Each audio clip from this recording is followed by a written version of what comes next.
Malam itu, perkara pertama yang runtuh bukanlah bekalan elektrik, tetapi keangkuhan semua orang di stadium. Tiada siapa yang menyangka pasukan yang paling sering diperlekehkan akan menjadi harapan terakhir bagi semua penghuni di perkampungan atlet. Di tengah-tengah perkampungan yang dipenuhi bangunan pintar, sistem imbasan biometrik, dan pusat kawalan canggih, pasukan kebangsaan Malaysia sebaliknya mendirikan pangkalan sokongan. Mereka sendiri di pinggir kawasan, kelihatan seperti sebuah kamp sementara. Kontena-kontena kargo, kemah kanvas, dan senarai nama keluar masuk yang disemak secara manual oleh petugas. Ramai yang memandangnya sebagai satu pemikiran yang ketinggalan zaman, percaya bahawa sistem berpusat yang serba sempurna tidak mungkin akan gagal. Namun, hanya beberapa hari selepas itu, satu insiden kecurian yang disasarkan, diikuti oleh gangguan bekalan elektrik dan kekalutan akibat struktur yang terlalu bergantung pada satu sistem, telah menggegarkan seluruh perkampungan atlet. Dan pada saat bangunan-bangunan mewah itu mula gelap satu demi satu, hanya pangkalan pasukan Malaysia yang masih terang benderang, hangat dan sedia menghulurkan makanan panas, walaupun kepada pasukan lawan. Itulah malam di mana semua orang belajar bahawa teknologi sejati bukanlah dicipta untuk memukau dunia, tetapi untuk memastikan manusia tidak tumbang pada hari sistem itu sendiri yang ranap. Pagi keesokannya, selepas malam yang saya masih tidak faham mengapa pangkalan pasukan Malaysia masih bercahaya, imej-imej itu terus bermain di kepala saya. Namun pada waktu itu, saya belum bersedia untuk menerima kebenaran sepenuhnya. Saya masih memberitahu diri sendiri, ia mungkin sekadar satu kebetulan, nasib baik sementara bagi sebuah pasukan pada malam sistem utama tergendala. Dengan pemikiran itu, saya mengimbas kembali titik permulaan segala-galanya. Hari pertama saya tiba di perkampungan atlet, hari di mana saya masih percaya sepenuh hati bahawa dunia moden mampu mengawal sebarang risiko hanya dengan skrin dan angka.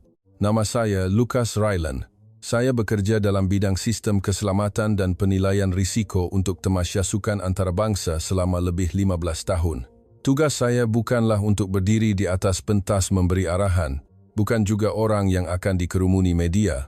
Sebaliknya, saya adalah orang yang perlu memeriksa setiap salur darah dalam penganjuran ini. Laluan masuk dan keluar, sistem kuasa, sistem kawalan bangunan, pembahagian zon, akses ke kawasan kritikal, dan setiap kelemahan yang tiada siapa mahu lihat sehinggalah semuanya terlambat.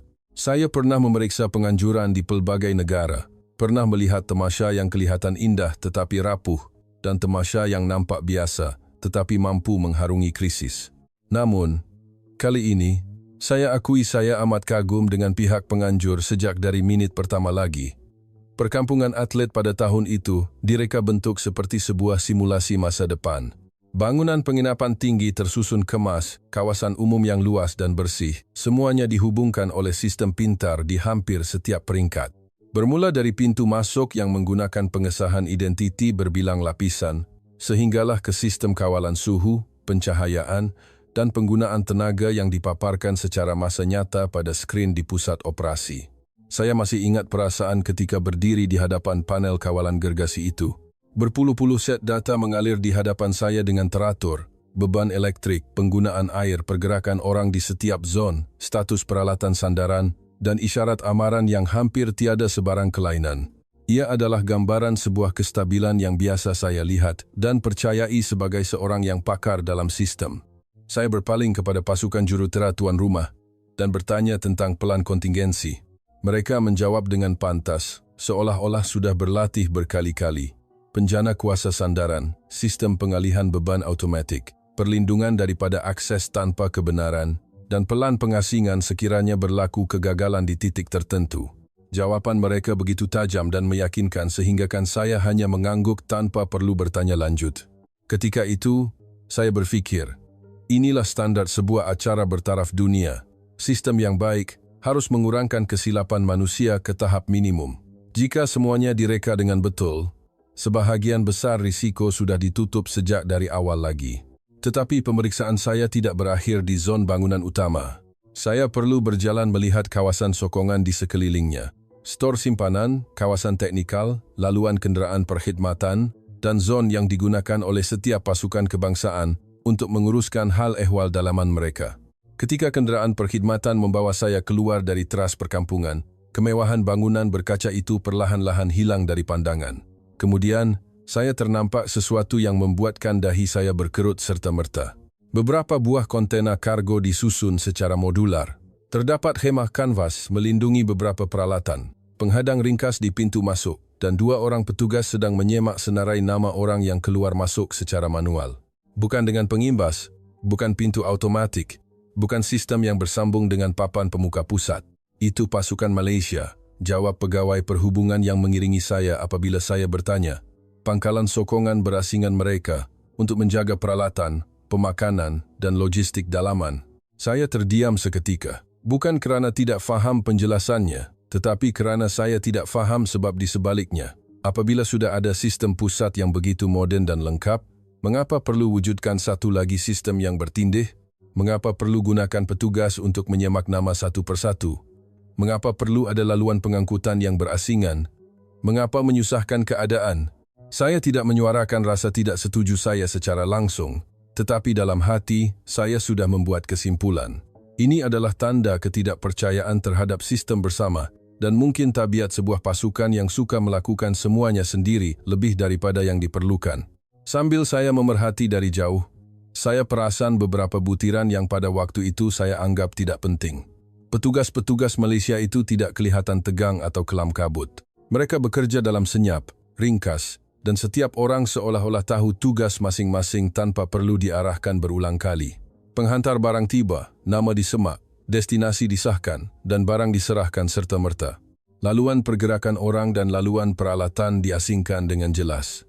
Tiada suara jeritan, tiada orang berlari-lari, tiada aksi menunjuk-nunjuk kesiapsiagaan kepada sesiapa.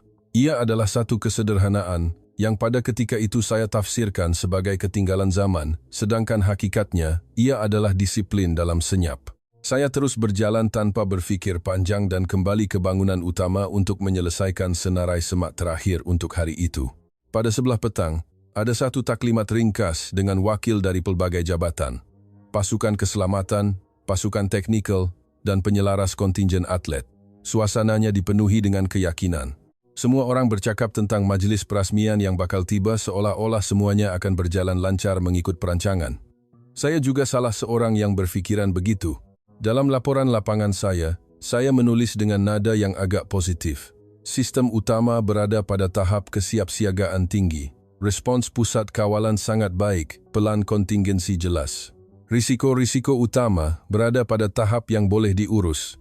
Sebelum bersurai, saya memandang sekali lagi pada pelan induk perkampungan atlet di skrin. Kawasan pasukan Malaysia hanyalah satu titik kecil di pinggir peta. Jika dibandingkan dengan bangunan-bangunan pintar yang gah di tengah, ia kelihatan langsung tidak signifikan. Saya masih ingat apa yang saya fikirkan ketika itu. Saya berfikir, jika masalah benar-benar berlakulah, tempat yang akan menyelamatkan acara ini pastinya adalah pusat kawalan utama, peralatan otomatik, dan sistem yang direka oleh ratusan jurutera. Bukannya kontena-kontena senyap dengan petugas yang menyemak nama menggunakan pen. Malam itu, saya pulang ke tempat penginapan dengan keyakinan seorang profesional. Yakin pada sistem, yakin pada standar, yakin pada logik yang telah saya gunakan untuk membuat penilaian selama 15 tahun.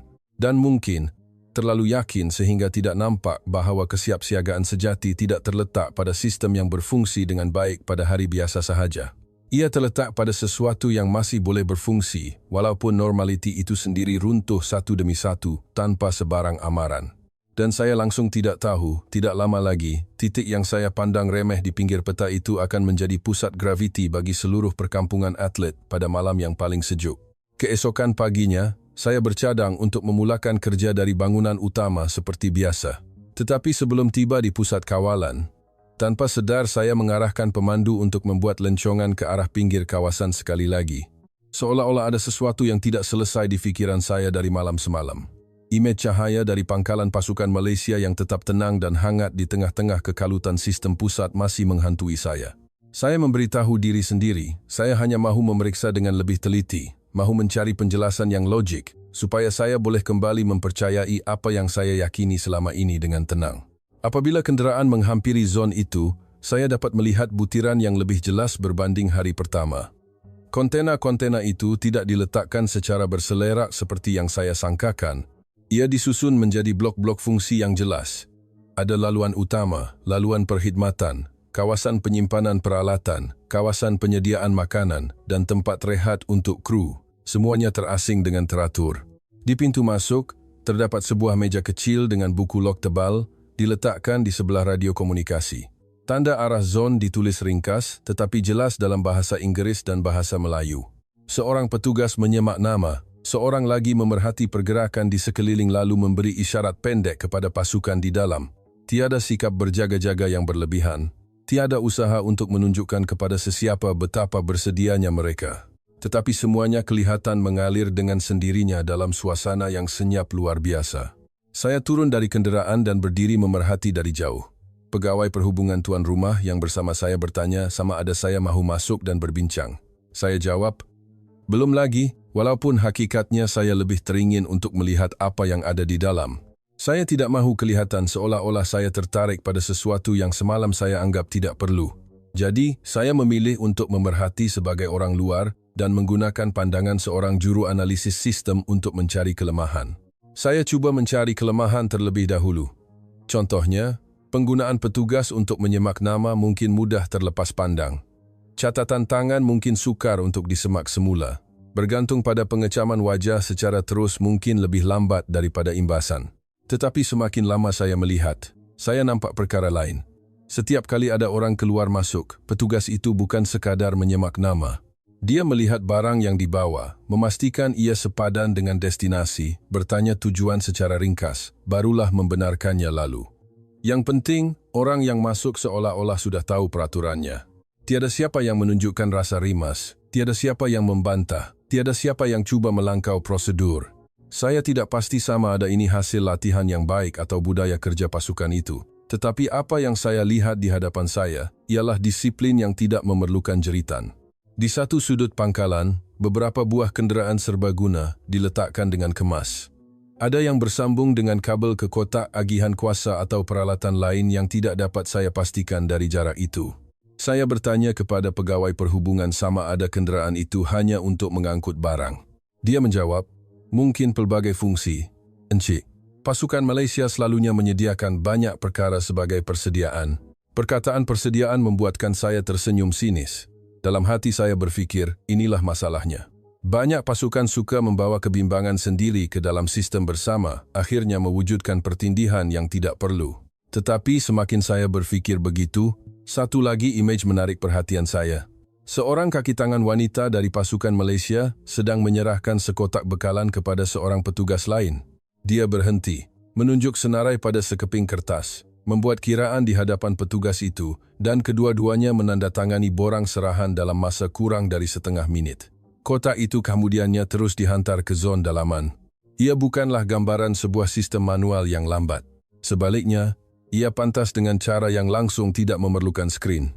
Saya mula berasa sedikit tidak selesa kerana apa yang saya lihat tidak selari dengan kesimpulan yang telah saya buat di kepala. Saya memandang kembali ke arah bangunan utama yang memantulkan cahaya matahari pagi dengan gemilang. Semuanya di sana masih kelihatan betul mengikut definisi dunia moden saya. Sensor, paparan skrin, pintu automatik, sistem berpusat. Ia cantik, ia bersih, ia boleh dijelaskan dengan bahasa teknikal yang saya mahir. Manakala pangkalan pasukan Malaysia di hadapan, saya menggunakan bahasa yang berbeza.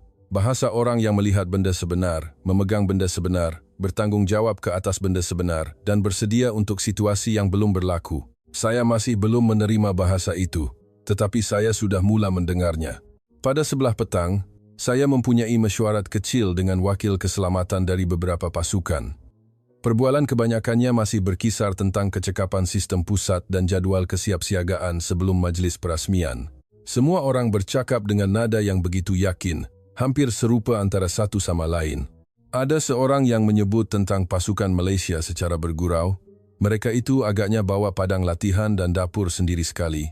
Gelak tawa kedengaran di meja mesyuarat. Saya turut tersenyum, walaupun tidak ketawa. Tetapi saya tidak mempertahankan mereka. Saya tidak mengatakan bahawa sekurang-kurangnya apa yang pasukan Malaysia lakukan itu nampak ada logiknya dari beberapa sudut. Saya memilih untuk berada di pihak suara majoriti kerana ia selaras dengan imej profesionalisme yang telah saya bina selama ini.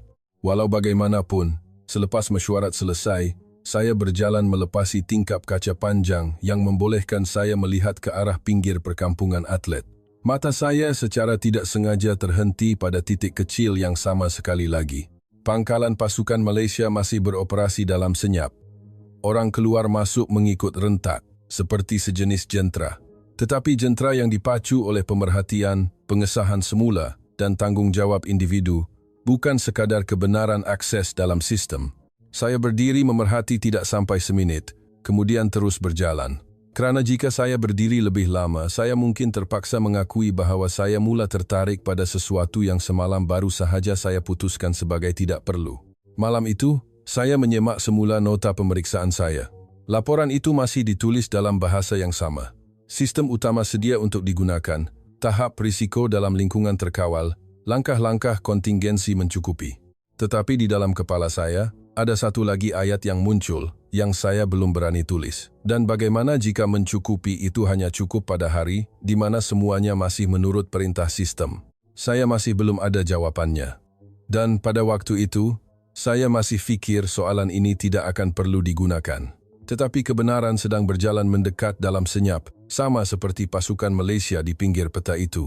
Tidak membuat bising, tidak meminta sesiapa untuk percaya, dan tidak membazir masa untuk menjelaskan diri mereka kepada orang seperti saya. Sebelum hari di mana sistem seluruh perkampungan akan mula menguji kami semua dengan soalan yang sama, tempat yang kamu panggil bersedia itu, sebenarnya bersedia untuk apa? Petang itu, cuaca menjadi sejuk dengan pantas. Angin dari pergunungan bertiup melintasi tingkap-tingkap tinggi bangunan utama, menghasilkan bunyi desiran seolah-olah memberi amaran. Tetapi di dalam dewan jamuan, suasananya hangat, terang, dan dipenuhi dengan keyakinan yang meluap-luap. Wakil-wakil dari pelbagai pasukan kebangsaan, pegawai teknikal, penyelaras keselamatan, dan kaki tangan jawatan kuasa penganjur berdiri berbual sambil memegang gelas wain. Wajah setiap orang bukan sahaja menunjukkan kesiapsiagaan, tetapi kebanggaan terhadap kesiapsiagaan itu seolah-olah semuanya sudah dikunci untuk menjadi sempurna seperti yang dirancang. Saya masuk sambil membawa fail nota, berniat untuk menyapa beberapa orang dan kemudian kembali menyemak kerja. Tetapi akhirnya saya ditarik ke dalam bulatan perbualan di tengah-tengah dewan. Topik utamanya, sudah tentu, adalah tentang majlis perasmian, kelancaran sistem pusat, dan pujian yang silih berganti diberikan kepada tuan rumah. Seseorang menyebut pusat kawalan sebagai otak kepada seluruh perkampungan atlet. Seorang lagi bercakap tentang sistem pengesahan identiti yang mengurangkan risiko penceroboh hampir kepada sifar. Dan apabila perbualan beralih kepada persediaan pasukan kebangsaan tertentu, nama pasukan Malaysia timbul, seperti sebuah cerita jenaka yang semua orang sedia untuk permainkan. Saya baru lalu di pangkalan pasukan Malaysia tadi, kata seorang lelaki dari pengurusan pasukan Milan sambil ketawa kecil. Mereka nampak macam sedang mendirikan kem bantuan bencana, bukan datang untuk bertanding. Orang di sekelilingnya terus ketawa. Seorang lagi menambah, betul, saya dengar ada kontena, ada semakan nama manual. Saya ingatkan sedang ada penggambaran filem perang. Ayat seperti ini, jika didengari dari seorang sahaja, mungkin hanya pandangan pribadi. Tetapi apabila ramai yang menyuarakannya dengan nada yang sama, ia menjadi satu sentimen kolektif tanpa disedari.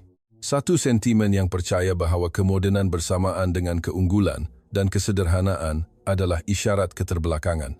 Saya hanya berdiri mendengar dalam diam. Dalam hati, saya tidak lagi bersetuju 100% seperti hari pertama. Imej kerja senyap pasukan Malaysia masih terlekat di mata. Tetapi saya tidak menyuarakan apa-apa.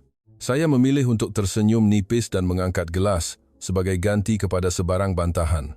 Salah satu sebabnya ialah saya belum ada bukti yang cukup untuk mengatakan apa yang pasukan Malaysia lakukan itu lebih baik. Sebab yang lain, dalam kalangan itu, keyakinan semua orang begitu tebal sehinggakan sebarang amaran akan kedengaran seperti orang yang terlalu banyak berfikir.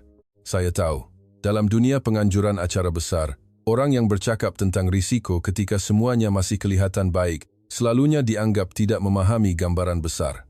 Seorang wakil tuan rumah yang bertanggung jawab ke atas infrastruktur, mengangkat gelasnya dan membalas dengan penuh gaya. Dia tidak mempersendakan pasukan Malaysia secara langsung, tetapi memilih bahasa yang lebih sopan. Setiap negara ada gaya pengurusan mereka sendiri, katanya sambil tersenyum, sebelum menyambung dengan ayat yang membuatkan seluruh bulatan itu mengangguk serentak. Walau bagaimanapun, sistem pusat kita direka untuk menampung semua senario utama. Ini termasuk bekalan elektrik sandaran, pengasingan litar, sistem kawalan akses, dan pasukan respons kecemasan 24 jam. Jadi, struktur bertindih seperti itu mungkin tidak begitu diperlukan dalam acara bertaraf ini. Dia bercakap dengan lembut, tetapi mesejnya sangat jelas. Maksudnya, kesiapsiagaan sejati terletak di pusat, bukan di pangkalan senyap di pinggir peta. Seseorang berpaling ke arah saya dan bertanya terus, "Anda telah memeriksa gambaran keseluruhan. Apa pandangan Anda sebagai orang yang melihat keseluruhan sistem?" Semua mata tertumpu pada saya serentak. Saya masih ingat, pada saat itu, saya terfikir tentang imej petugas Malaysia yang menyemak nama satu persatu, terfikir tentang mata mereka yang lebih banyak melihat perkara sebenar berbanding skrin. Saya berasa sedikit ragu-ragu, tetapi saya menjawab dengan bahasa yang paling selamat. Dari apa yang telah saya periksa setakat ini, sistem pusat berada pada tahap kesiapsiagaan yang sangat tinggi. Reka bentuk sandarannya jelas, dan penyelarasan boleh dianggap sangat baik. Jawaban itu tidak menipu, tetapi ia juga bukan kebenaran yang lengkap. Kerana saya sengaja tidak menyebut tentang perasaan ragu-ragu di hati saya, tidak menyebut tentang soalan yang mula terbentuk, sejauh manakah kesiapsiagaan ini akan bertahan jika masalah berlaku serentak di lebih dari satu titik, perbualan terus mengalir ke arah yang sama. Ada perbandingan yang menyeronokkan antara sistem yang boleh diukur dan cara kerja tradisional. Ada yang bercakap tentang kecekapan, ada yang tentang imej, ada yang tentang kos, tanpa mereka sedari bahawa soalan yang paling penting bukanlah jimat atau mewah, tetapi pada malam yang paling buruk, siapa yang masih boleh menjaga orang. Namun, ayat seperti itu tidak mendapat tempat di dalam sebuah dewan yang dipenuhi dengan kejayaan yang belum tiba. Semua orang sedang meraihkan sesuatu yang belum berlaku, seolah-olah ia sudah berlalu dengan sempurna. Saya meminta diri dan berjalan ke tepi dewan, berhampiran tingkap kaca. Saya memandang ke arah perkampungan atlet yang terang benderang. Cahaya dari bangunan utama tersusun indah seperti sebuah bandar model di pameran teknologi. Semuanya kelihatan tenang, kemas, dan terkawal. Saya sepatutnya berasa lega kerana gambaran di hadapan saya adalah apa yang dicari-cari oleh orang dalam bidang saya selama bertahun-tahun. Sistem yang boleh dilihat, boleh diukur, dan boleh diarahkan dari pusat. Tetapi anehnya, dalam kesempurnaan itu, saya merasakan ada sesuatu yang terlalu nipis. Seperti kulit yang diregang tegang sehingga kelihatan cantik, tetapi belum tahu sejauh mana ia boleh menahan hentakan. Pandangan saya beralih ke pinggir yang jauh, di mana pangkalan pasukan Malaysia terletak. Ia tidak menonjol, tidak menarik perhatian, dan pastinya bukan di tempat yang akan diangkat sebagai imej promosi acara ini. Tetapi saya tahu, di dalamnya masih ada orang yang bekerja. Masih ada rentak pergerakan senyap yang tidak memerlukan tepukan tangan atau pujian sesiapa. Saya berpaling kembali ke dewan jamuan. Gelak tawa masih kedengaran, kelas berlaga perlahan. Orang ramai bercakap tentang standard dan kesempurnaan dengan yakin, seolah-olah ia adalah sesuatu yang boleh dimiliki secara kekal. Malam itu, sebelum pulang, saya menerima satu salinan dokumen ringkasan kesiapsiagaan pusingan akhir daripada Jabatan Teknikal. Saya membeleknya sepintas lalu. Hampir setiap ruangan diisi dengan perkataan seperti normal, stable, verified, operational. Dokumen itu kelihatan sangat cantik, sangat bersih, dan sangat meyakinkan, sehingga hampir tiada ruang untuk sebarang keraguan. Saya menandatangani penerimaan dokumen itu, menyimpannya ke dalam fail, dan berjalan keluar dari bangunan dengan perasaan yang aneh. Bukan ketakutan, tetapi satu kesunyian di hati yang sukar untuk dijelaskan. Seolah-olah gerak hati saya menepuk bahu saya perlahan dan bertanya, kalau esok angka-angka ini masih cantik, tetapi realitinya mula tidak cantik, bagaimana? Saya tidak menjawab soalan itu. Saya menaiki kenderaan pulang ke penginapan dan memberitahu diri sendiri bahawa esok kerja akan berjalan seperti biasa mengikut rancangan. Kerana sistem yang baik tidak sepatutnya mudah goyah, dan kerana saya terlalu ingin mempercayainya. Tetapi keesokan paginya, sebelum cahaya matahari sempat menyinari sepenuhnya laluan pejalan kaki perkampungan atlet, retakan pertama muncul di tempat yang paling diyakini semua orang. Titik yang kami percaya tidak mungkin akan gagal. Dan sejak dari minit itu, perkataan kesiapsiagaan tidak akan pernah sama lagi di mata saya. Pagi itu, saya belum sempat membuka fail dokumen yang saya terima semalam, apabila radio komunikasi saya berbunyi dengan nada yang berbeza daripada panggilan biasa. Ia bukan nada laporan rutin, tetapi suara yang cuba mengawal rasa cemas dalam ayat yang pendek. Minta pegawai penilaian keselamatan untuk membuat pemeriksaan segera di bangunan penginapan Zon Utara, tingkat 4. Saya mencapai jaket, menyambar radio, dan terus keluar dari bilik. Di sepanjang koridor, bunyi tapak kasut beberapa orang pegawai kedengaran bertindih di dewan yang panjang. Semua orang melajukan langkah, tetapi tiada siapa yang banyak bercakap. Itu membuatkan saya lebih pasti bahwa situasinya tidak biasa.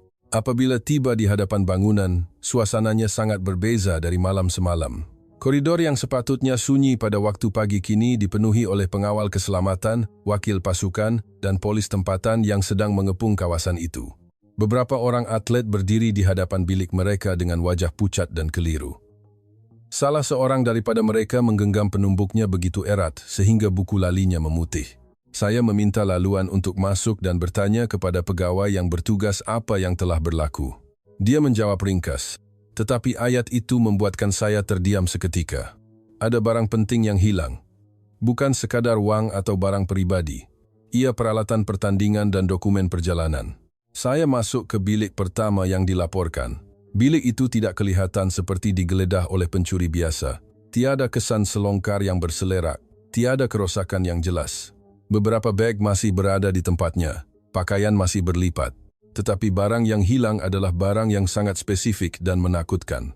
Peralatan yang perlu disesuaikan dengan fisikal atlet, alat ganti yang digunakan semasa pertandingan, dokumen penting yang jika hilang akan menjejaskan penyertaan dan perjalanan pulang ke negara asal.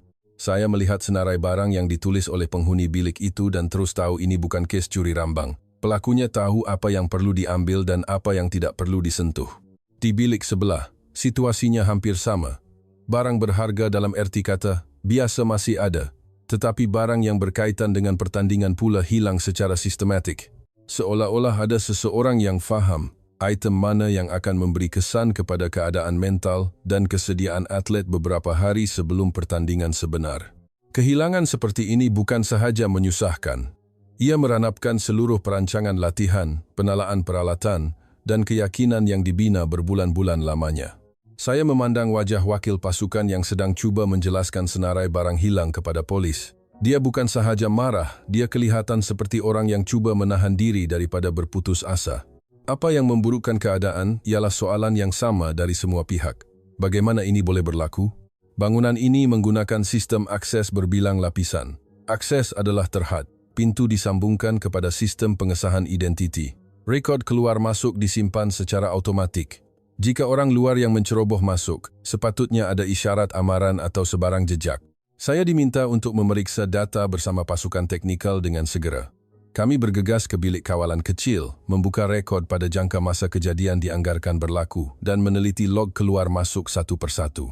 Data pada skrin kelihatan begitu sempurna sehingga menyesakkan nafas. Semuanya nampak normal. Tiada amaran anomali, tiada cubaan membuka pintu secara paksa, tiada akses dari kelayakan yang tidak dikenali. Setiap kali ada pergerakan keluar masuk, sistem menunjukkan ia dilakukan oleh pemegang akses yang sah. Dalam bahasa yang mudah, jika dilihat pada data semata-mata, Anda boleh simpulkan bahawa tiada apa yang salah dengan sistem.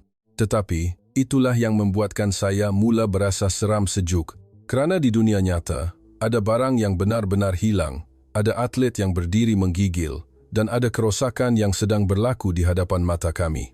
Data itu tidak menipu, tetapi data ini tidak menceritakan keseluruhan kebenaran. Dan kebenaran yang hilang itu adalah yang paling penting.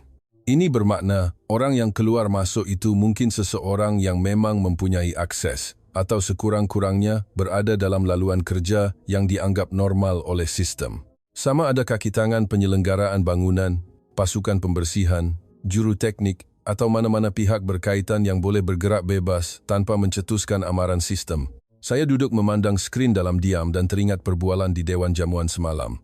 Ayat tentang mengurangkan risiko hampir kepada sifar masih terngiang-ngiang di kepala. Tetapi pagi ini, saya berhadapan dengan realiti yang jelas memberitahu bahawa risiko itu tidak hilang. Ia hanya beralih ke titik yang tidak dapat dilihat oleh sistem.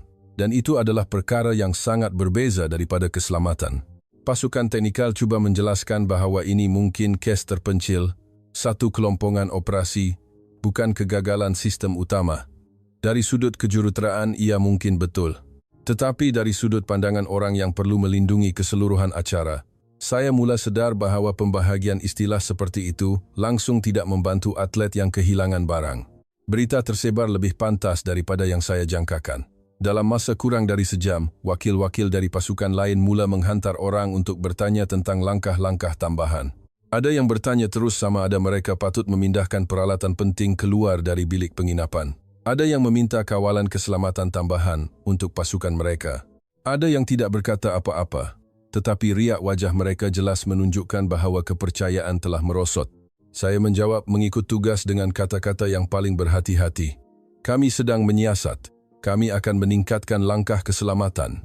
Kami akan menyemak semula hak akses.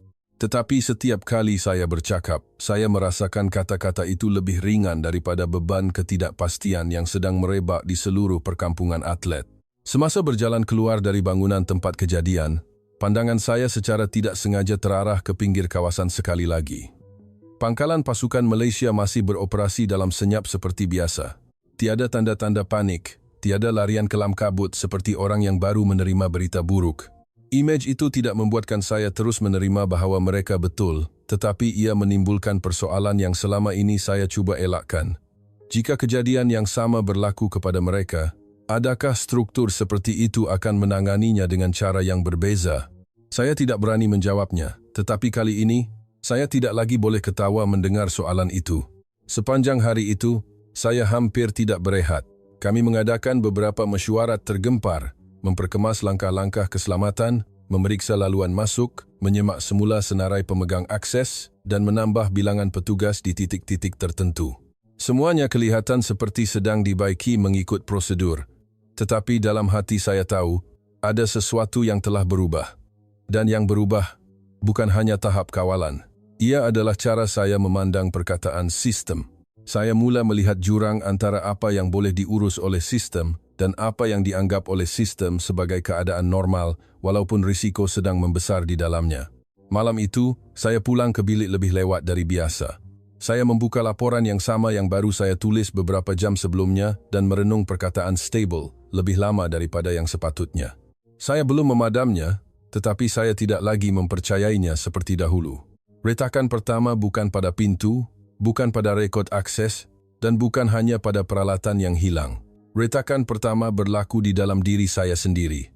Di dalam diri orang yang pernah percaya bahawa jika data kelihatan teratur, maka realiti juga sepatutnya teratur. Dan saya tidak tahu bahawa ini hanyalah permulaan kepada persoalan yang jauh lebih besar.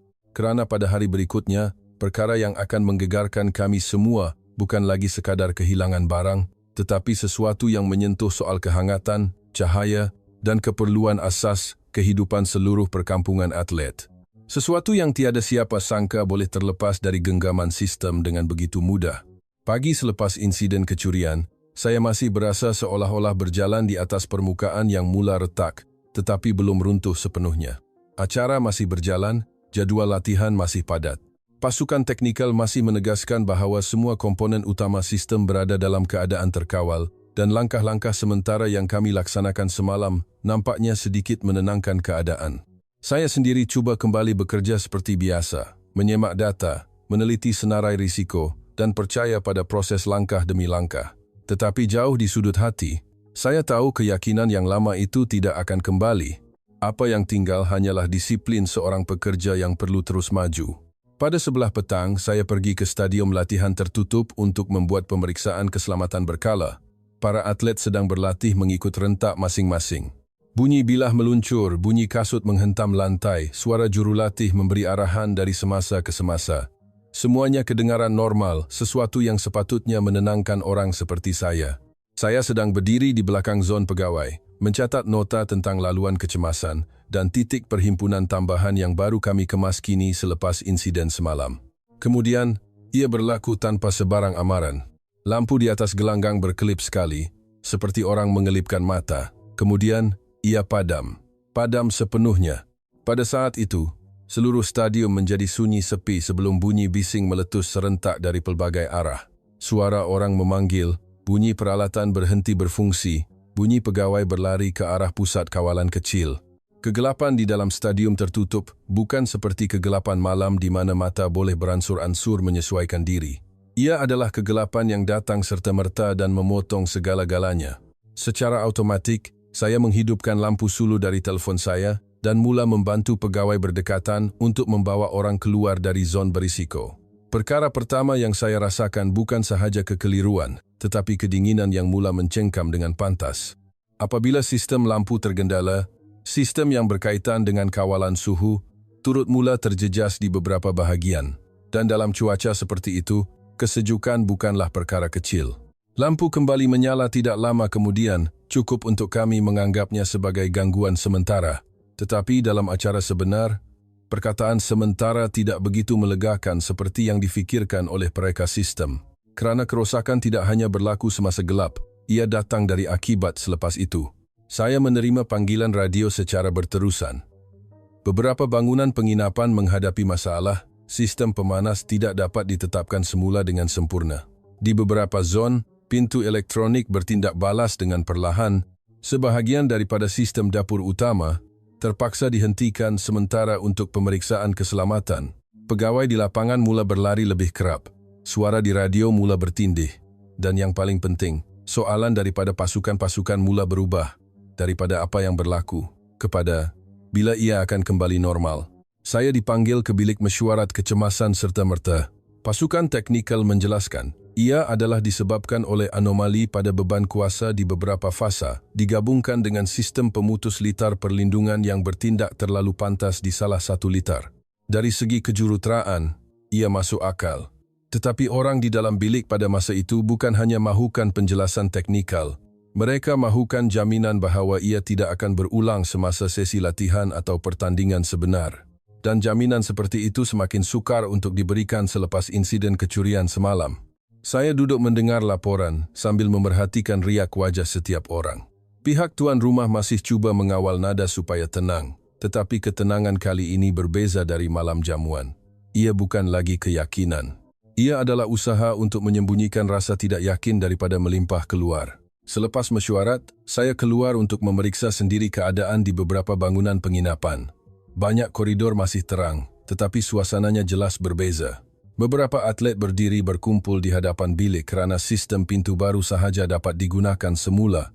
Ada yang mengeluh tentang air panas yang tidak konsisten. Ada yang hanya diam dan kelihatan lebih risau. Kami mungkin boleh menggelarnya gangguan sementara dalam laporan, tetapi pada tahap kehidupan sebenar, ia adalah gangguan kepada rentak persediaan sebelum pertandingan.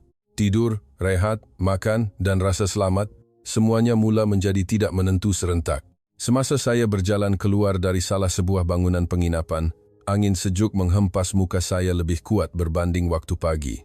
Tanpa sengaja, saya memandang ke arah pinggir perkampungan atlet sekali lagi, dan imej yang sama muncul. Tetapi kali ini, ia lebih jelas. Pangkalan pasukan Malaysia masih mempunyai pencahayaan yang stabil. Tiada tanda-tanda kekalutan dari luar yang jelas kelihatan seperti di bangunan-bangunan utama. Saya nampak bayang-bayang orang bergerak berirama, nampak wap atau asap suam naik dari dalam, dan nampak kenderaan yang tersusun seperti semalam masih bersambung dengan sesuatu. Saya berdiri memandang lebih lama daripada biasa. Kerana kini soalan di kepala saya bukan lagi bersifat meremehkan, tetapi soalan seorang yang benar-benar ingin tahu. Bagaimana mereka boleh kekal tenang dalam keadaan begini? Saya tidak terus berjalan ke sana kerana radio memanggil saya kembali untuk satu lagi mesyuarat. Tekanan dari beberapa pasukan mula meningkat. Isu jadual makanan mula dibangkitkan. Pihak dapur utama melaporkan bahawa mereka terpaksa mengahadkan beberapa menu buat sementara waktu untuk memeriksa sistem dan menyusun semula keutamaan penggunaan tenaga di zon tertentu. Perkataan sementara diulang berkali-kali, sehingga ia mula kehilangan kuasa untuk menenangkan. Seorang pengurus pasukan bertanya dengan nada yang cuba dikawal, jika ini berlaku lagi pada hari pertandingan, adakah ada pelan sokongan yang sebenar? Seorang lagi bertanya lebih terus, adakah sistem sandaran yang disebut-sebut sebelum ini benar-benar berfungsi pada kapasiti penuh? Saya dapat melihat dari mata mereka bahawa ini bukan sekadar rasa tidak puas hati, tetapi ketakutan bahawa fizikal atlet yang mereka jaga akan terjejas oleh sesuatu yang tidak dapat mereka kawal. Menjelang senja, saya berpeluang lalu berhampiran pangkalan pasukan Malaysia sekali lagi. Kali ini, cukup dekat untuk mendengar bunyi dari dalam. Bunyi perbualan pendek diselangi dengan bunyi logam berlaga perlahan dan bau suam yang samar-samar di bawah angin. Bau itu bukan bau jentera atau wayar terbakar. Ia bau makanan panas. Saya berhenti melangkah tanpa sedar. Di sebuah perkampungan atlet di mana kebanyakan orang sedang bercakap tentang beban kuasa, pintu automatik dan sistem set semula, ada satu kawasan yang sedang melakukan perkara paling asas. Memastikan orang sentiasa hangat dan kenyang secara berterusan. Saya belum tahu butirannya, tetapi saya mula memahami sesuatu buat pertama kali, bahawa sesetengah jenis kesiapsiagaan tidak ditunjukkan melalui skrin kawalan. Ia ditunjukkan melalui kesinambungan perkara paling asas dalam kehidupan. Malam itu, saya pulang ke bilik lebih lewat lagi. Saya meletakkan fail dokumen di atas meja dan duduk diam untuk masa yang lama tanpa terus membuka komputer. Apa yang berlaku hari ini tidak meruntuhkan keseluruhan sistem, tetapi ia meruntuhkan satu lagi lapisan kepercayaan lama saya. Saya pernah berfikir tugas saya adalah untuk memastikan struktur tidak gagal. Tetapi hari ini saya mula melihat bahawa tugas yang tidak kurang pentingnya adalah untuk memastikan orang masih boleh bertahan apabila struktur itu tergendala. Dan untuk soalan ini, sistem pusat yang pernah saya banggakan itu masih tidak dapat menjawabnya dengan baik. Saya memandang keluar tingkap. Cahaya dari perkampungan atlet tersusun seperti garisan panjang dalam kesejukan, dan di pinggir yang jauh, masih ada satu lagi titik yang bercahaya tenang seperti biasa. Pangkalan pasukan Malaysia tidak berkata apa-apa, tidak mengisytiharkan diri mereka lebih hebat. Tetapi semakin malam menjadi sejuk, semakin saya merasakan bahawa beberapa jawapan sedang berada di sana. Jawapan yang bukan menjelaskan mengapa sistem gagal, tetapi menjelaskan bagaimana kita harus bersedia selepas ia gagal. Dan saya masih tidak tahu bahawa pada hari-hari berikutnya, retakan ini tidak akan berhenti pada bekalan elektrik atau sistem bangunan sahaja. Ia akan mula menyentuh imej keseluruhan acara ini dengan begitu teruk, sehinggakan orang-orang yang pernah ketawa di Dewan Jamuan akan mula senyap seorang demi seorang, berhadapan dengan kebenaran yang tidak boleh dinafikan lagi. Selepas hari di mana bekalan elektrik tergendala dan seluruh perkampungan atlet mula menyebut perkataan sementara dengan nada yang berbeza, suasana acara itu berubah dengan ketara. Walaupun jadual pertandingan dan upacara rasmi masih berjalan seperti yang dirancang, perasaan orang ramai tidak lagi sama seperti pada mulanya. Apa yang pernah dianggap sebagai kemalangan terpencil kini, mula dihubung kaitkan dalam perbualan senyap di sepanjang koridor, di dalam lift, di sudut rehat para pegawai, dan melalui pandangan mata yang saling bertukar tanpa perlu berkata, adakah akan ada apa-apa lagi selepas ini? Saya sendiri mula melakukan sesuatu yang jarang saya lakukan semasa acara besar. Lebih banyak mendengar daripada bercakap. Saya berjalan melalui banyak kawasan di perkampungan atlet dan mendengar soalan yang serupa berulang kali. Ada yang bercakap tentang keselamatan, ada yang tentang kestabilan sistem, ada yang tentang makanan dan rehat para atlet. Tetapi semuanya berpusat pada satu perkara yang sama. Kepercayaan yang dahulunya kukuh kini mula goyah. Dan apabila kepercayaan mula longgar, masalah kecil pun akan membesar artinya. Titik yang mengubah segalanya daripada kebimbangan dalaman kepada satu keaiban di hadapan, semua orang berlaku semasa sebuah majlis yang sepatutnya menjadi salah satu detik terindah dalam pertandingan. Hari itu, saya berada tidak jauh dari kawasan upacara kerana pihak keselamatan telah diarah untuk meningkatkan pemantauan di sekitar kawasan berikutan insiden-insiden sebelumnya. Semuanya bermula mengikut rancangan. Cahaya, bunyi, rentak upacara.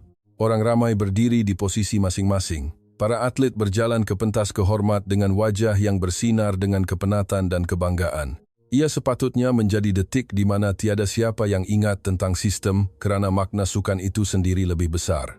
Tetapi hanya beberapa saat selepas acara kemuncak bermula, satu insiden berlaku di hadapan orang ramai cukup untuk mengubah suasana seluruh kawasan itu serta-merta. Salah satu komponen peralatan upacara, satu item yang sepatutnya telah diperiksa berulang kali, mengalami masalah teknikal. Imej yang sepatutnya kelihatan gah bertukar menjadi satu gangguan yang sangat ketara. Ia bukanlah insiden yang membahayakan nyawa, tetapi ia cukup serius dari segi simbolik kerana ia berlaku di hadapan kamera, di hadapan penonton, dan di hadapan semua pegawai yang selama beberapa hari ini menyebut perkataan sempurna dan bersedia. Saya terdiam seketika. Melihat wajah orang di sekeliling saya berubah serentak. Ada yang bergegas untuk menyelesaikan masalah. Ada yang menunduk melihat radio komunikasi. Ada yang mengeluh perlahan.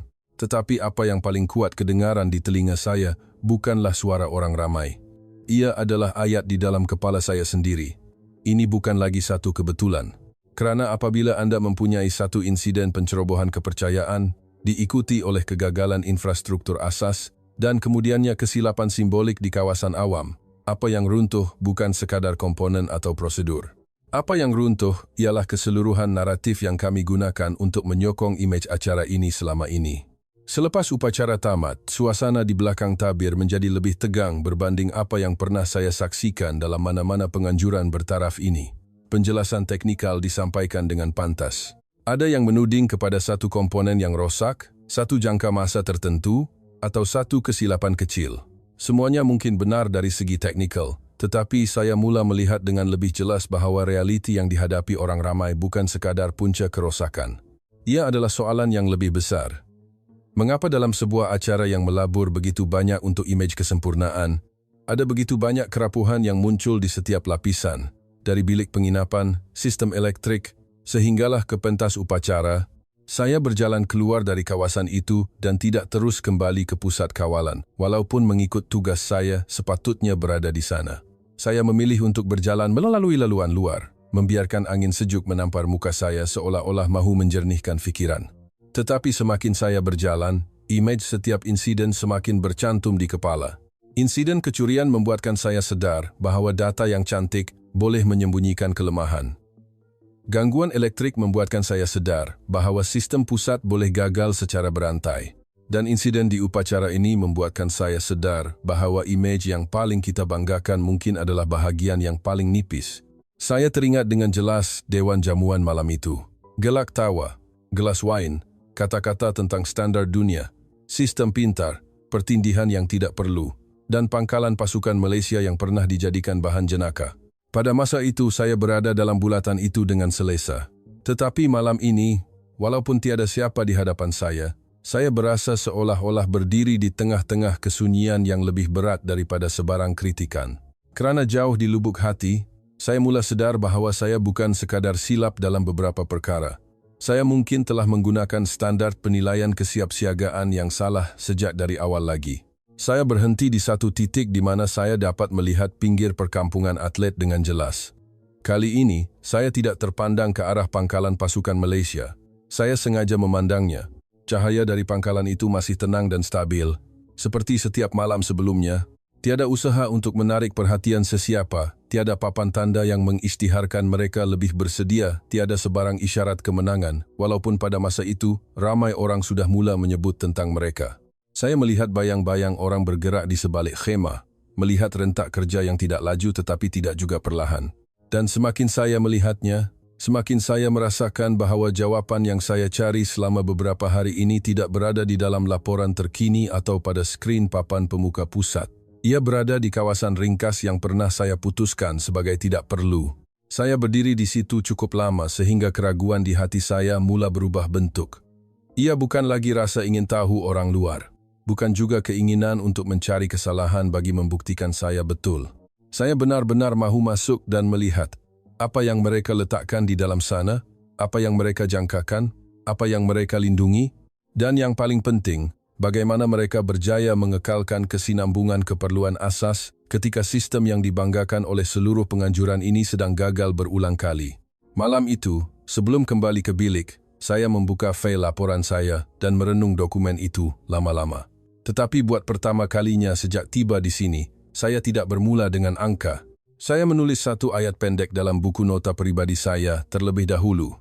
Masalahnya bukan hanya pada setiap kesilapan individu, tetapi pada cara kita berfikir tentang apa itu kesiapsiagaan.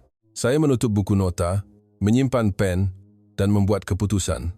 Esok, saya akan pergi ke pangkalan pasukan Malaysia. Bukan sebagai pemeriksa yang dihantar, bukan sebagai orang yang perlu menjaga maruah sistem pusat, tetapi sebagai seseorang yang mula mengakui bahawa ada sesuatu yang perlu saya pelajari. Dan itulah kali pertama saya berjalan ke arah mereka dengan lebih banyak kerendahan hati berbanding keyakinan. Walaupun belum cukup untuk dipanggil sebagai penerimaan, ia sudah cukup untuk saya melangkah melepasi keangkuhan lama saya. Pagi keesokannya, saya tidak memulakan hari saya di pusat kawalan utama seperti biasa. Saya mengambil buku nota kecil yang mengandungi ayat pendek yang saya tulis semalam, memasukkannya ke dalam poket baju, dan berjalan terus ke arah pinggir perkampungan atlet tanpa banyak teragak-agak. Perasaan di hati saya ketika itu bukanlah keyakinan seorang penilai, bukan juga ketergesaan seorang yang dipanggil untuk mesyuarat tergempar. Sebaliknya, ia adalah satu ketenangan seseorang yang tahu dia akan pergi meminta jawaban daripada sesuatu yang pernah dipandang remeh. Angin sejuk masih bertiup kencang. Langit masih pucat seperti hari-hari sebelumnya, tetapi pada pagi itu, saya merasakan saya sedang berjalan menuju satu lagi sisi kebenaran acara ini. Apabila tiba di hadapan pangkalan pasukan Malaysia, petugas di pintu memandang saya dengan sopan. Tiada sikap bertahan yang berlebihan. Dia meminta nama saya, jabatan, dan tujuan saya datang. Saya memberitahunya terus terang. Saya dari unit penilaian keselamatan penganjuran, dan saya ingin bercakap dengan orang yang bertanggung jawab ke atas operasi pasukan Malaysia. Dia mengangguk faham dan meminta saya menunggu sebentar. Tiada layanan tergesa-gesa, tiada usaha untuk membuat saya berasa seperti tetamu istimewa, tetapi tiada juga kelalaian. Saya berdiri menunggu di hadapan pintu masuk, melihat orang di dalam bergerak mengikut rentak yang sama seperti yang saya lihat dari luar selama beberapa hari. Cuma hari ini, saya tidak lagi mencari kesilapan. Saya sedang mencari falsafah di sebalik rentak itu. Tidak lama kemudian, seorang lelaki pertengahan umur berjalan keluar dengan senyuman sopan. Dia memperkenalkan dirinya. Saya Azman, Encik. Saya jaga bahagian operasi sokongan pasukan. Bahasa Inggrisnya tidak berbunga-bunga, tetapi jelas dan tenang, seperti seseorang yang lebih biasa bekerja daripada menerangkan tentang dirinya. Saya memberitahunya hasrat saya berminat untuk melihat sistem Tuan, terutama selepas beberapa hari kebelakangan ini banyak masalah timbul dengan struktur pusat. Dia tidak membalas dengan sinis. Kenapa baru sekarang berminat? Dia tidak tersenyum seperti orang yang menang, dan tidak membuat saya berasa janggal. Dia hanya berkata, "Boleh, Encik, jemput masuk. Kalau lihat sendiri, lebih mudah faham." Langkah pertama saya masuk ke dalam. Perkara pertama yang saya rasakan bukanlah teknologi, tetapi suhu. Di luar, cuaca sejuk sehingga tangan terasa kebas. Tetapi di dalam, suasananya cukup hangat. Suhu yang membolehkan orang bekerja untuk tempoh yang lama tanpa keletihan. Bukan panas membahang, bukan sekadar untuk bertahan hidup, tetapi suhu yang difikirkan untuk membolehkan orang masih boleh melakukan kerja-kerja terperinci. Saya berhenti dan memandang sekeliling. Setiap kontena digunakan untuk fungsi yang berbeza dan jelas. Satu untuk menyimpan peralatan sukan. Satu lagi sebagai pusat penyediaan makanan dan minuman panas. Satu lagi sebagai stor simpanan kecemasan. Dan ada satu zon kecil untuk rehat kru. Semuanya tidak kelihatan mewah, tetapi tiada apa yang nampak diletakkan secara sambil lewah. Saya terus bertanya soalan yang telah lama terbuku di hati.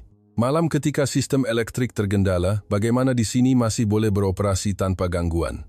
Encik Azman membawa saya berjalan perlahan ke sisi pangkalan dan menunjuk ke arah barisan kenderaan serbaguna yang pernah saya lihat, tetapi tidak faham. Kenderaan ini bukan sekadar untuk pengangkutan, Encik. Sebahagiannya telah diubah sesuai untuk membekalkan kuasa keluar. Kami gunakannya sebagai sumber kuasa sandaran yang teragih. Dia menunjuk ke arah kabel penyambung dan kotak kawalan kecil yang dipasang kemas. Kami tidak meletakkan semua harapan pada satu punca. Jika bekalan dari luar terputus, kami akan mengalihkan beban kuasa ke bahagian-bahagian paling kritikal dahulu, pencahayaan asas, sistem komunikasi, unit pemanas makanan, dan peralatan yang perlu dijaga suhunya. Saya terdiam seketika, bukan kerana tidak faham teknikalnya, tetapi kerana saya baru melihat aplikasi teknikal yang matlamatnya bukan untuk menjaga imej keseluruhan agar kelihatan normal, tetapi untuk menjaga keperluan asas, agar orang masih boleh bertahan. Kami berjalan ke unit penyediaan makanan. Bau suam yang saya hidu malam semalam kini lebih jelas. Terdapat bekas-bekas termal yang tersusun. 2-3 orang kru sedang menyediakan pek makanan dalam senyap. Tiada arahan yang lantang. Saya perasan sebahagian proses itu tidak bergantung pada peralatan dapur industri yang besar seperti di Dewan Makan Utama. Encik Azman nampak pandangan saya dan menjelaskan, kami merancang untuk senario di mana dapur utama mungkin ada hadnya. Jadi kami sediakan sistem makanan panas berterusan kami sendiri.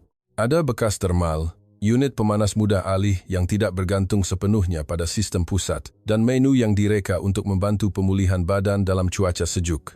Dia tidak bercakap tentang makanan seperti seorang chef, bercakap tentang rasa. Dia bercakap seperti seorang pereka sistem pemulihan manusia.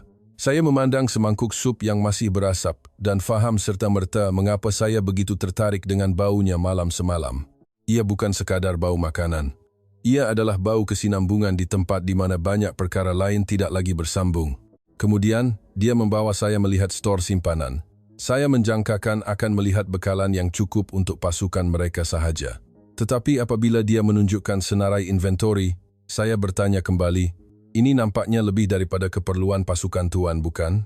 Encik Azman tersenyum nipis dan memberikan jawapan yang membuatkan saya terdiam lama. Kalau keadaan genting betul-betul berlaku, kami tak mungkin boleh jaga orang kami sahaja, Encik.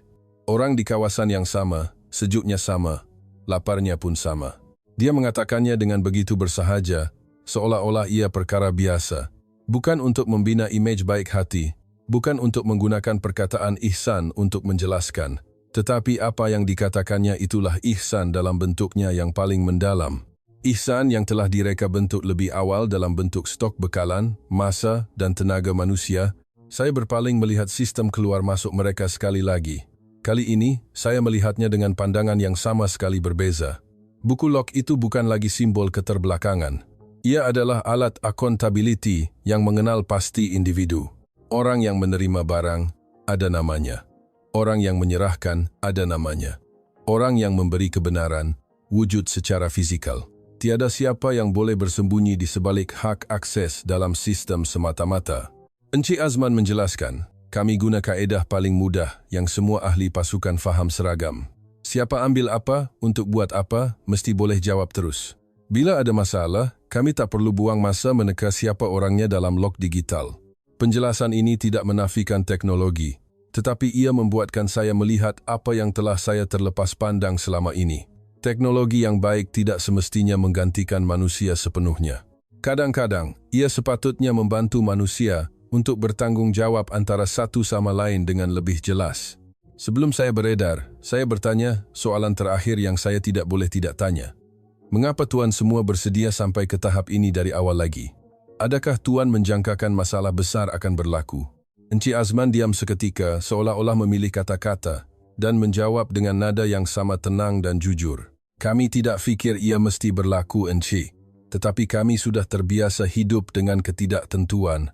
Di negara kami, hujan kadang-kadang turun tidak tentu masa, bekalan elektrik terputus, banjir, rancangan besar berubah di saat akhir. Kalau kita tunggu masalah datang baru nak tunjuk baik hati, ia sudah terlambat. Jadi kami sediakan payung sebelum hujan. Cukup untuk pasukan kami dan lebih sikit untuk orang lain. Kalau perlu. Saya berdiri mendengar tanpa mencatat apa-apa. Kerana saya tahu ayat ini bukan sekadar data untuk laporan. Ia adalah satu penjelasan tentang standard kesiapsiagaan yang tidak pernah saya gunakan dalam 15 tahun kerjaya saya. Ketika berjalan keluar dari pangkalan itu, saya menoleh ke belakang sekali lagi. Dari pandangan orang luar, semuanya masih sama. Kontena, khemah, kenderaan tersusun, buku log. Tetapi bagi saya, ia tidak lagi sama. Saya baru sahaja melihat bahawa di sebalik penampilan yang biasa itu, tersembunyi satu sistem pemikiran yang sangat mendalam. Sistem sandaran berbilang lapisan, kejelasan tanggung jawab, penjagaan keperluan asas secara berterusan, dan penyediaan untuk orang lain tanpa menunggu arahan. Saya pernah fikir tempat ini adalah satu struktur bertindih yang tidak perlu. Tetapi kini, saya mula mengakui kepada diri sendiri buat pertama kalinya. Mungkin perkara yang paling bertindih dalam acara ini bukanlah pangkalan pasukan Malaysia. Mungkin ia adalah kepercayaan kami sendiri. Kepercayaan bahawa sistem pusat yang kelihatan sempurna tidak lagi memerlukan sesiapa untuk berfikir tentang hari ia berhenti berfungsi. Dan apabila saya berjalan kembali ke zon bangunan utama pada pagi itu, saya tahu saya bukan sekadar membawa pulang jawapan. Saya sedang membawa satu standar baharu yang akan membuatkan saya melihat setiap kejadian selepas ini dengan pandangan yang sama sekali berbeza. Terutamanya apabila orang dari pelbagai pasukan mula mencari kehangatan dan kestabilan yang tidak pernah mereka sangka perlu mereka minta dari pangkalan kecil pasukan Malaysia di pinggir peta ini. Selepas pagi di mana saya melihat sendiri pangkalan pasukan Malaysia, cara saya memandang seluruh perkampungan atlet berubah serta-merta. Kejadian yang sama masih berlaku di sekeliling saya. tetapi maknanya tidak lagi sama. Terutamanya isu yang semakin kerap dibincangkan, masalah kesinambungan bekalan makanan dan pemulihan atlet. Ia tidak runtuh secara tiba-tiba yang mudah untuk direkam gambar seperti insiden lampu padam. Sebaliknya, ia perlahan-lahan menunjukkan gejalanya, seperti badan yang mula lemah. Manu menjadi semakin berulang, kelewatan semakin kerap, kuantiti makanan panas pada waktu-waktu tertentu tidak mencukupi, dan kualiti pemulihan selepas latihan mula membezakan antara mereka yang dapat menyesuaikan diri dan mereka yang mula merosot. Suatu pagi, saya lalu di Dewan Makan Utama dan perasan sesuatu yang aneh. Barisan lebih pendek daripada biasa, tetapi bukan kerana perkhidmatan bertambah baik. Riak wajah orang dalam barisan itu yang memberi jawapannya. Ramai atlet berdiri melihat menu dengan pandangan yang letih. Bukan sekadar soal rasa, tetapi kerana badan seseorang yang menggunakan tenaga tinggi dalam cuaca sejuk memerlukan lebih daripada sekadar makanan untuk dimakan. Mereka memerlukan kesinambungan, kesesuaian, dan ketepatan masa. Walaupun kaki tangan dapur utama berusaha sedaya upaya di bawah kekangan yang bertimbun dari hari-hari sebelumnya, saya tidak menyalahkan mereka. Saya nampak masalah ini bukan kesalahan individu di dapur, tetapi adalah hasil daripada sebuah sistem yang mula keletihan. Pada sebelah petang, kabar angin yang samar-samar saya dengar sebelum ini menjadi ayat yang semakin jelas kedengaran di sepanjang koridor. Dengar kata pangkalan pasukan Malaysia masih ada makanan panas sepanjang masa. Mereka ada sup dan makanan hangat untuk pasukan sendiri. Semalam, ada orang dari pasukan lain dapat rasa. Katanya sangat membantu. Pada mulanya, ia hanya bisikan sesama kenalan. Tetapi menjelang petang, kata-kata itu mula berubah status daripada khabar angin kepada satu pilihan. Dan dalam acara seperti ini, apabila orang mula mencari pilihan lain, ia bermakna kepercayaan terhadap sistem utama tidak lagi mencukupi untuk keperluan sebenar mereka. Saya ingat satu malam dengan jelas. Ia lebih sejuk daripada malam-malam sebelumnya. Angin bertiup begitu kencang sehingga orang yang berjalan di luar terpaksa memeluk tubuh. Saya baru keluar dari satu mesyuarat ringkas dengan pihak penyelaras apabila saya melihat sekumpulan 3-4 orang atlet berjalan ke arah yang sama dengan tujuan yang jelas. Wajah mereka bukan seperti orang yang bersiar-siar, tetapi seperti orang yang sedang mencari sesuatu yang penting untuk keadaan fizikal mereka. Saya mengekori dari jauh, tanpa niat untuk mengganggu. Apabila menghampiri pinggir perkampungan atlet, saya melihat satu pemandangan yang membuatkan saya berhenti dan berdiri di situ untuk masa yang lama. Di hadapan pangkalan pasukan Malaysia, ada orang yang sedang berbaris. Bukan barisan besar yang panik, tiada perebutan, tiada suara bising. Tetapi ia adalah barisan yang senyap dan cukup panjang untuk membuatkan saya tahu ini bukan lagi satu kebetulan. Atlet dan pegawai dari pelbagai negara berdiri bercampur baur, memakai jersey pasukan masing-masing. Ada yang memasukkan tangan ke dalam poket kerana kesejukan, ada yang memeluk tubuh, ada yang berbual perlahan, seolah-olah takut mengganggu orang di dalam. Dan yang paling menyentuh hati saya, ramai di antara mereka dalam barisan itu adalah orang-orang dari kumpulan yang berada di Dewan Jamuan malam itu, atau sekurang-kurangnya berkongsi pemikiran yang sama. Orang-orang yang pernah yakin bahawa pangkalan seperti ini adalah sesuatu yang tidak perlu. Saya bergerak lebih dekat dan melihat seorang jurulatih dari sebuah pasukan besar sedang bercakap dengan seorang petugas Malaysia. Wajahnya cuba dikekalkan tenang, tetapi saya dapat membaca bahawa dia sedang menelan rasa segan. Dia bercakap perlahan dan jelas, seperti orang yang memilih setiap patah perkataan. Ramai atlet saya tidak dapat rehat yang cukup kerana masalah pemanas di penginapan sejak 2 malam lalu. Jika boleh, saya ingin meminta sedikit makanan hangat untuk beberapa orang sebelum pagi esok.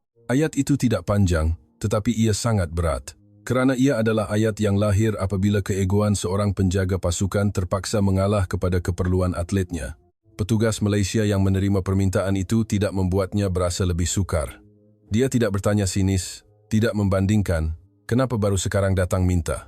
Dia hanya mengangguk, mengambil maklumat tentang jumlah orang dan sebarang alahan makanan dengan teliti, dan menjawab dengan nada yang sopan dan bersahaja. Boleh tuan, kami akan sediakan apa yang ada dan nanti kami lihat jika boleh tambah lagi untuk pusingan seterusnya. Ayat itu sangat biasa, tetapi semakin biasa bunyinya, semakin saya nampak nilainya. Kerana tiada sebarang nada menunjuk-nunjuk, tiada sikap mahu berhutang budi, dan tiada kegembiraan kerana berada di pihak yang betul. Permintaan bantuan itu dilayan sama seperti kerja rutin lain yang perlu dilakukan dengan sebaik mungkin. Tidak lama kemudian, saya nampak Encik Azman keluar dari dalam, pegawai yang sama yang menunjukkan saya sistem mereka pada waktu pagi. Dia memandang barisan di hadapan pangkalan itu dengan pantas, menilai situasi dalam beberapa saat, dan kemudiannya bercakap ringkas dengan pasukannya di dalam. Tiada arahan yang kuat, tiada kepanikan, tetapi rentak kerja di dalam serta-merta berubah. Saya nampak mereka menambah satu lagi sudut penyediaan makanan. Saya nampak mereka membawa keluar satu lagi set kotak dari stor simpanan. Dan saya nampak bekas-bekas termal disusun semula agar pengagihan dapat dibuat dengan lebih pantas. Saya teringat kata-katanya pagi itu. Kalau keadaan genting berlaku, kami tak mungkin boleh jaga orang kami sahaja. Dan malam itu, saya melihat ayat itu menjadi tindakan sebenar di hadapan mata saya. Bau sup panas terhidu dihembus angin sejuk. Sesetengah mereka yang telah menerima mangkuk tidak terus beredar. Mereka berdiri memegang mangkuk itu dengan kedua-dua belah tangan, seolah-olah sedang menerima kehangatan, bukan sekadar makanan.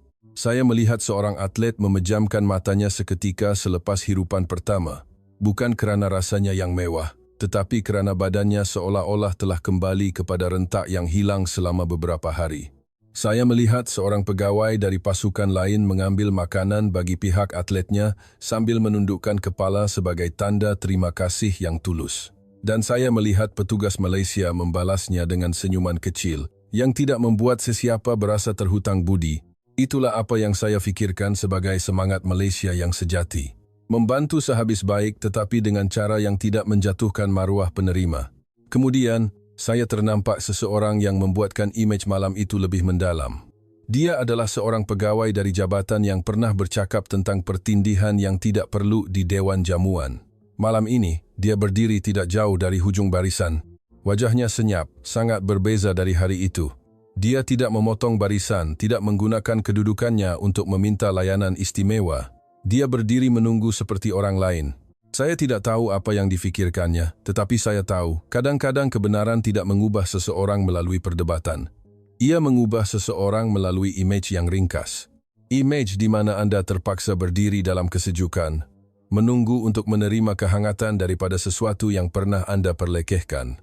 Saya berdiri memerhati untuk masa yang lama, sehingga terlupa tentang masa, terlupa tentang radio yang berbunyi dari semasa ke semasa, terlupa seketika tentang peranan saya sendiri. Sebagai seorang pakar keselamatan, saya pernah berfikir bahawa kemenangan sesebuah sistem adalah apabila tiada sebarang insiden berlaku. Tetapi malam itu, saya melihat satu lagi jenis kemenangan. Kemenangan yang berlaku selepas insiden berlaku dan diukur melalui keupayaan untuk menjaga manusia. Menjaga tenaga atlet, menjaga kemanusiaan antara satu sama lain, dan menjaga suasana acara agar tidak pecah menjadi sikap mementingkan diri sendiri ketika kekurangan. Ketika saya berjalan meninggalkan kawasan itu, cahaya dari pangkalan pasukan Malaysia masih bersinar tenang seperti setiap malam.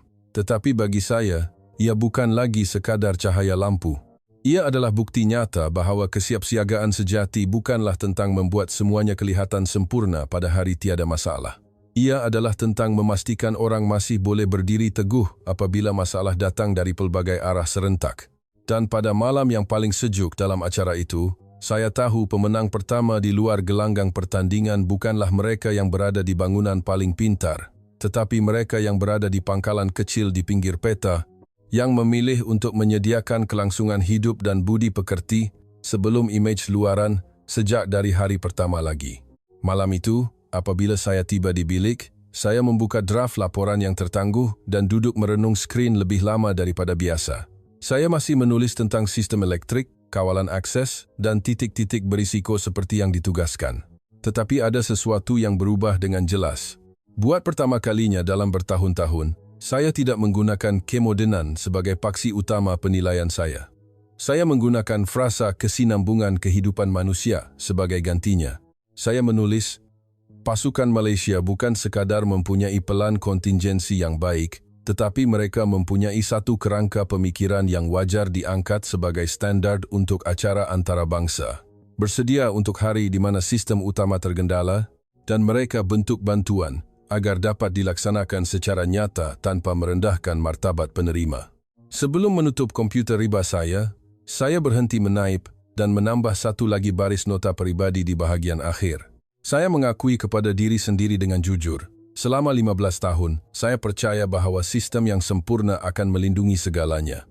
Tetapi kali ini, saya belajar bahwa sistem yang sejati bukanlah sistem yang kelihatan tanpa celah. Ia adalah sistem yang masih mampu menjaga manusia, walaupun ketika keretakan muncul serentak dari pelbagai penjuru. Saya mengangkat muka dan memandang keluar tingkap. Cahaya dari pangkalan pasukan Malaysia masih tenang di pinggir perkampungan atlet. Di tengah-tengah angin sejuk dan kekalutan acara besar, cahaya itu mungkin bukan yang paling terang, tetapi ia adalah cahaya yang paling mampu menghangatkan hati. Dan pada malam itu, saya faham buat pertama kalinya bahwa kesiapsiagaan yang terhebat mungkin bermula dari satu pemikiran yang ringkas, seperti pepatah Melayu, sediakan payung sebelum hujan, bukan hanya untuk diri sendiri, tetapi cukup untuk dikongsi bersama orang lain.